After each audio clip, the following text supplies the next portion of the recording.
अस्सलाम वालेकुम वरहमतुल्लाहि वबरकातुहू। मेरा नाम है मोहम्मद और आज के वीडियो का टॉपिक है रिसेंट जो हादसा हुआ टर्की में, जहां पर जलजले की वजह से बताया जा रहा है कि 30,000 से ज्यादा लोग शहीद हो चुके हैं और इसका जिम्मेदार यूएसए को बताया जा रहा है। ये कहते हुए कि यूएसए ने अपना सुपर वेपन टेक्नोलॉजी हार्प के जरिए टर्की में जलजले लाए हैं और ये रीजन दिया जा रहा है कि टर्की ने स्वीडन को नेटो में ज्वाइन करने के लिए अलाउ नहीं किया, तो इसके बदले यूएसए ने टर्की को ऐसा पनिशमेंट दिया है। और कुछ वीडियोस भी अभी वायरल हो रहे हैं जहां पर बिजली कड़कते हुए नजर आ रही है जलजला आने से पहले। तो क्या है ये वीडियोस और क्या होता है हार्प और क्या रीजन दिया जा रहा है अमेरिका का टर्की के ऊपर वार करना हार्प के जरिए, अगर ये वाकई में सच भी है। सोशल मीडिया पर देखा जा सकता है कि इसको लेकर बहुत सारी कॉन्स्पिरेसी थ्योरीज चल रही है और इन थ्योरीज के मुताबिक टर्की और सीरिया में ये जबरदस्त जलजला आने के पीछे अमेरिका का हाथ बताया जा रहा है। टर्की में 7.8 मैग्नीट्यूड का जलजला आने के बाद अभी तक 30,000 से ज्यादा लोग बताया जा रहे हैं वहां पर शहीद हो चुके हैं और ये नंबर्स दिन ब दिन और बढ़ते जा रहे हैं। कई सारे बिल्डिंग्स वहां पर ढेर हो चुके हैं, कई सारे एरियाज तबाह हो चुके हैं। तो कॉन्स्पिरेसी थ्योरिस्ट क्या इल्जाम डाल रहे हैं इस जलजले के पीछे? सोशल मीडिया पर कई सारे दावे किए जा रहे हैं ये बताते हुए कि नेटो में स्वीडन की एंट्री नहीं मिलने से टर्की पर अमेरिका नाराज हो चुका था। अगर इनके आपको पता नहीं, रिसेंटली स्वीडन कंट्री को लेकर एक तमाशा हुआ था जहां पर सडनली कुछ पॉलिटिशियंस वहां के आकर कुरान को लोगों के बीच जलाना शुरू कर दिए थे और देखा जा सकता है कि यहाँ पर टर्की के खिलाफ वो लोग स्टेज अपना प्रोटेस्ट कर रहे थे, मुस्लिम लोगों के सेंटिमेंट्स को हर्ट करते हुए। रिसेंटली मैंने एक वीडियो भी बनाया था इस चीज का कनेक्शन बताते हुए टर्की और स्वीडन के बीच की दुश्मनी को कैसा चंद पॉलिटिशियन के जरिए मुस्लिम सेंटिमेंट्स को हर्ट किया गया है कुरान को जलाते हुए। तो यहाँ पर यह बताया जा रहा है स्वीडन के नेटो में एंट्री नहीं होने पर टर्की को जिम्मेदार जब ठहरा गया है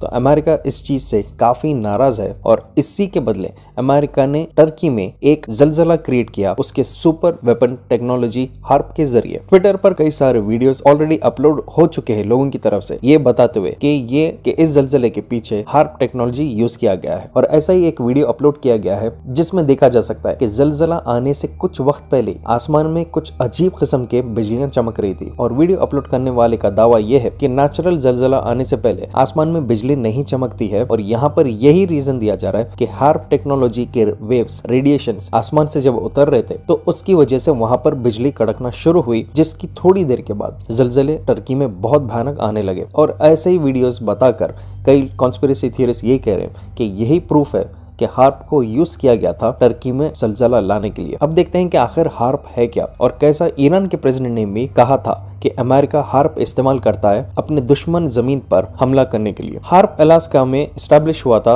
as an American research centre और अमेरिका का ये प्रोजेक्ट ईयर 1990 से चल रहा है, जिसको रिसेंटली इन अमेरिका ने शिफ्ट कर दिया क्योंकि काफी नजर उसके रिसर्च सेंटर पर दुनिया की पड़ चुकी थी। ये टेक्नोलॉजी स्टडी करती है अर्थ के आयोनोस्फीयर को, जो है तकरीबन 400 माइल्स ऊपर, तकरीबन 600 किलोमीटर। और बताया जाता है कि ये टेक्नोलॉजी को यूज किया जाता है कई जगहों पर पर अर्थ के मौसम बदलने के लिए और वेदर चेंजेस, वेदर पैटर्न्स, किस तरह से जमीन में जलजले आते हैं, इन सब चीजों को हार्प के स्टडी सेंटर में रिसर्च किया जाता था। कॉन्स्पिरेसी थियरिस्ट ये कहते हैं कि इस टेक्नोलॉजी के जरिए इतना एक्सपर्टीज अमेरिकन रिसर्च सेंटर में आ गया था हार्प के कि ये लोग जहां पर चाहे बारिश क्रिएट कर सकते हैं, भूकंप ला सकते हैं, बादल को हटा सकते हैं, तूफान ला सकते हैं, जलजले भी क्रिएट कर सकते हैं। इसका एक सिंपल टेक्नोलॉजी अगर मैं एक्सप्लेन किया तो ये अपने रेडिएशंस को ऐसे एंगल पर शूट करते हैं कि वो दूसरा उनका टारगेट कंट्री पर वो एक एंगल से रिफ्लेक्ट होकर नीचे आता है। तो अपना रेडिएशन ये ऐसा सेट करते हैं कि उसका टारगेट या तो आसमान हो सकता है या आसमान के जरिए नीचे वो पार करते हुए जमीन के अंदर के टेक्टोनिक प्लेट्स को शायद वो वाइब्रेशन में लाता है, जिसकी वजह से जमीन के ऊपर जलजले क्रिएट होते हैं। लेकिन कई सारे साइंटिस्ट कहते हैं कि इसके पीछे कोई अभी तक एविडेंस नहीं है, पर देखा जा सकता है कि आज के पीरियड में ऐसे कई सारे टेक्नोलॉजीज आ भी चुके हैं जिसको आम साइंटिस्ट और इंसान अभी तक नहीं समझ सके हैं या उनको पता नहीं है, पर ये ऑलरेडी रिसर्च इनको सीक्रेट लैब्स में कर दिया गया है। देखा जा सकता है कि टेक्नोलॉजी काफी पीक पर पहुंच चुका है, काफी हद तक यूज किया जा रहा है हर काम को पूरा करने के लिए। चलिए सुनते हैं कि कैसा रोबोट्स आगे जाकर इंसानों के जॉब्स, करियर और ह्यूमैनिटी को प्रॉब्लम में ला सकते हैं, जो आप सुन सकते हैं इस ऑडियो बुक में जिसका नाम है रोबोट्स वर्सेस ह्यूमंस, जो है अवेलेबल कोको एफएम पर। कई सारे नॉलेजेबल ऑडियो बुक्स अवेलेबल है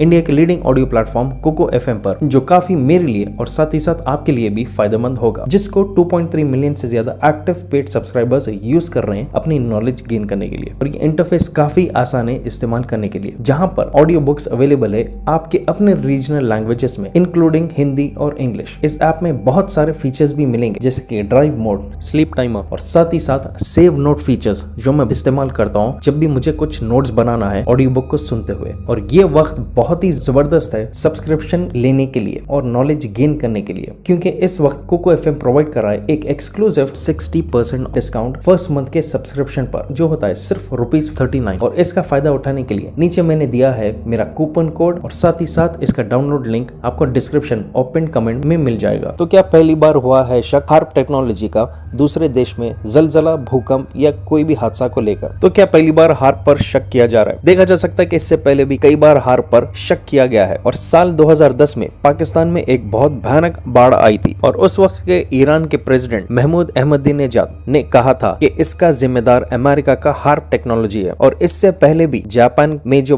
बहुत भयानक सुनामी आया था जिसकी वजह से वहां के न्यूक्लियर रिएक्टर्स बर्बाद हो चुके थे, उस वक्त भी कॉन्स्पिरेसी थ्योरिस्ट और कुछ वर्ल्ड लीडर्स ने कहा था कि अमेरिका का इसमें हाथ था जापान को तबाह करने के लिए, क्योंकि जापान उस वक्त उनके बैंक्स के कंडीशंस को एक्सेप्ट नहीं कर रहा था। अगर इनके आपको पता नहीं है, बताया जाता है कि इल्यूमिनाटी के 13 फैमिली मेंबर्स में से जो टॉप के 2 फैमिली मेंबर्स है, रॉथशाइल्ड्स और रॉकफेलर्स, ये वर्ल्ड बैंक्स को कंट्रोल करते हैं और जो इनकी बात नहीं सुनता है उस कंट्री के या तो पॉलिटिकल लीडर्स को टारगेट किया जाता है या वो उस कंट्री में तबाही लाई जाती है। और यहाँ पर भी कई सारे कॉन्स्पिरेसी थियरिस्ट ने यही कहा था कि जापान के ऊपर भी हमला इसी तरह से हार्प के जरिए किया गया था, जिसके बाद सडनली जापान ने उन बैंक्स के कंडीशंस को एक्सेप्ट कर लिया। पर साइंटिस्ट कहते हैं कि ये सब बिना एविडेंस के बातें क्रिएट किए गए हैं और ऐसी कोई चीज एग्जिस्ट नहीं होती है। अब कुछ लोग यही कह रहे हैं कि हो सकता है कि कुछ वीडियोस बहुत पहले जमाने के हो या किसी और देश के हो जिनके ऊपर टर्की का नाम डालकर अपलोड किया जा रहा है, और कुछ लोग कह रहे हैं कि वाकई उन्होंने इन चीजों को फिल्माया जलजले से कुछ वक्त पहले। तो आपको क्या लगता है इन सब कॉन्स्पिरेसीज के पीछे क्या वाकई अमेरिका ने टर्की को उसके घुटनों पर लाने के लिए